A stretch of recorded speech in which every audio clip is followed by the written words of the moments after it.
Good morning and welcome to the Return Homestead. Last week, well, even yesterday, we were in the mid to upper 80s.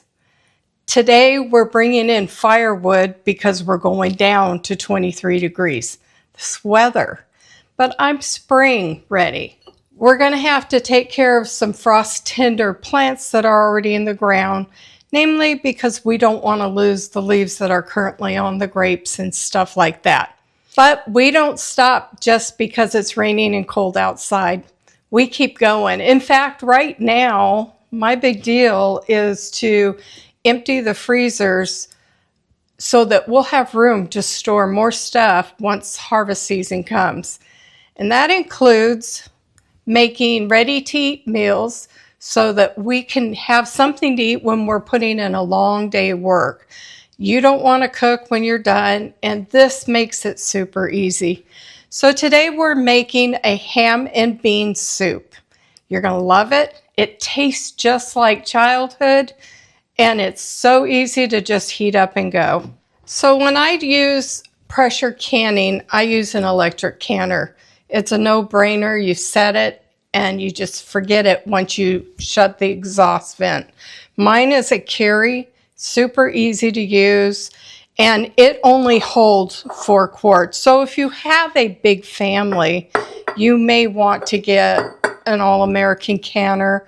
All of them are relatively expensive, but they pay for themselves in the first year. In the bowl, I have some Mayacopa beans. Now you can use any white bean, Great Northern, whatever bean you want, Cananelli, or in this case, Mayacopa. And each quart will take 3/4 of a cup. These are they're dry.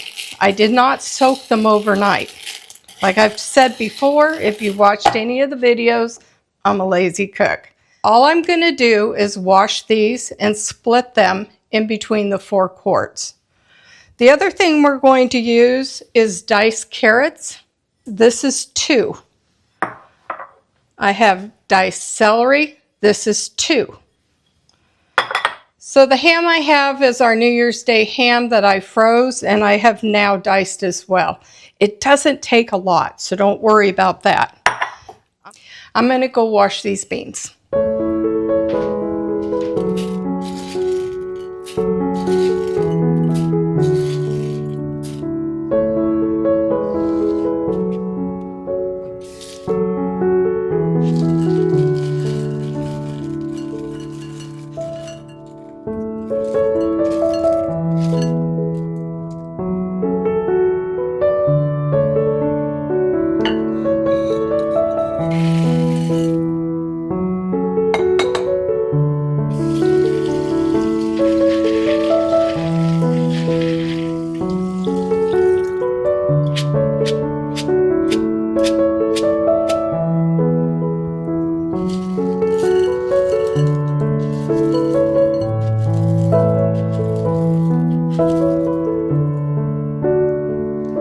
An ingredient that I have not yet told you about is I usually put a teaspoon, and by that I mean a regular teaspoon, of better than bouillon, and it's chicken.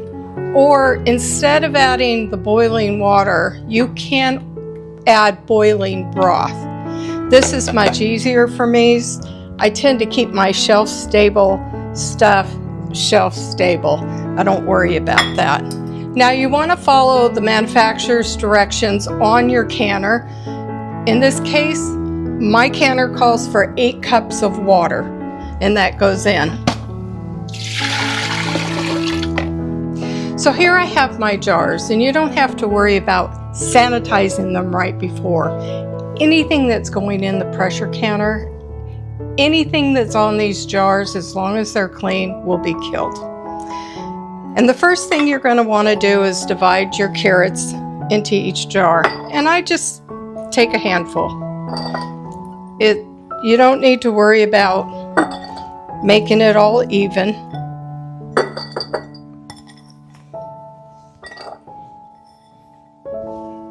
Just somewhat. And the same thing with your celery.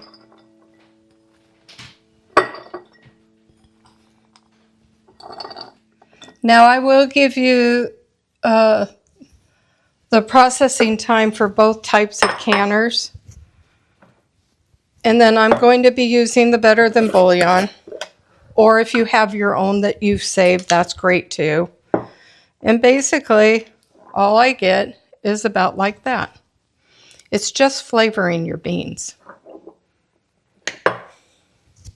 And now I'm going to put the ham.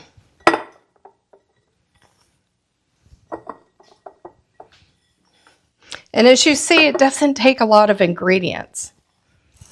Now your beans. You want these to be somewhat even. Again, they don't need to be soaked overnight. That's the best part of this recipe. If you soak them overnight, you take a chance of making them soggy, and you don't want them soggy. They will cook just fine as they are. Now, if you're using water, I use my teapot for everything.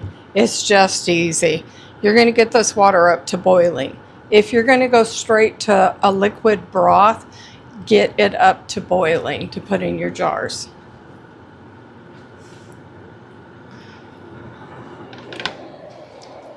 And you're going to add that to your jars. Now you're going to want to leave about 1 inch headspace. I usually put it to the bottom of the first band. Obviously, if you're going to be doing more than 4 quarts, you'll want to have boiling water on the stove. The next thing you're going to want to do is you don't want any siphoning. And as you saw when I pushed down on this jar, bubbles came up. So I'm going to keep them from siphoning.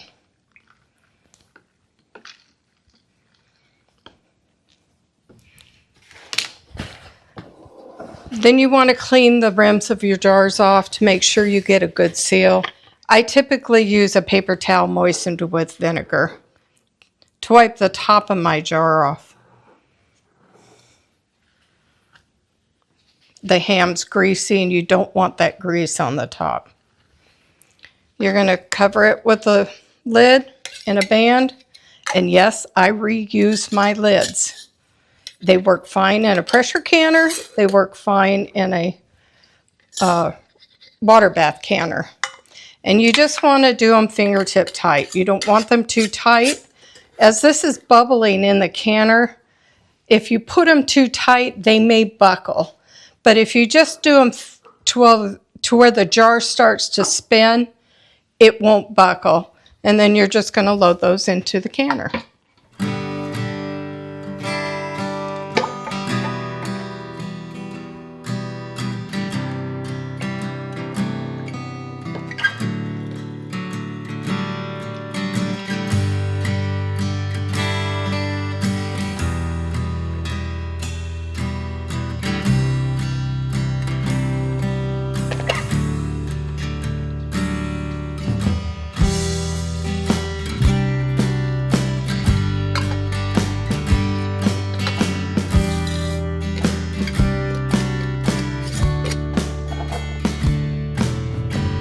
So if you are using an electric canner, you're just going to lock your lid.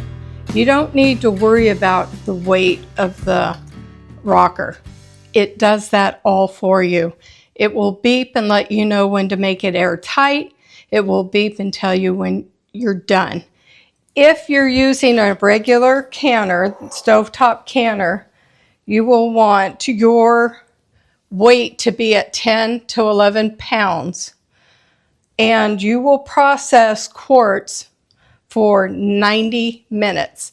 Now, keep in mind, you need to watch what your manufacturer suggests, but 90 minutes is typical for a quart of beans and for meat, and mine has both. I've set my electric canner for 90 minutes. You'll do the same on a regular pressure canner, and it will let me know when to turn the rocker to airtight. Once it's set at airtight, it will start down its 90-minute countdown. After you're done and it goes off, you don't want to open the lid right away. If you do, the change between the pressure outside and the pressure in the canner will cause it to siphon. So you're going to just let it sit for a while until the exhaust quits. And then I don't even open it then. I prop it open just a tiny bit with a wooden spoon and let it come up to room temp. I don't want to take any chances. If for some reason I have one that doesn't seal, that's dinner. So it's not that big a deal. So we'll see you as soon as this thing's ready to pull the jars out. Now that the beans have processed and fully cooled, you'll see that your water gets a little cloudy. That's from the starch in the beans. You'll see that your level goes down. That's because the beans absorb that liquid. They're perfectly sealed. It is a reused lid. There's no problem there. And we're ready to go. It's that easy. So even if you have a small kitchen, using an electric canner like this one here is very doable. You don't need the big American canner, although they're very nice, but they're also very expensive. And this anybody can do without fear of a pressure canner, which I have. So, ready to eat meals, ready to go when you need them. We didn't waste any ham from New Year's, and it can't get any easier than that. Well, I hope you enjoyed this recipe, and I hope you give it a try. Please give us a thumbs up if you liked what you saw. Hype the video if you want. It helps us a lot if you hype it. Share it out to people on your social media. That's the best way you can help us. And until we see you next time, thank you, God bless, and bye-bye.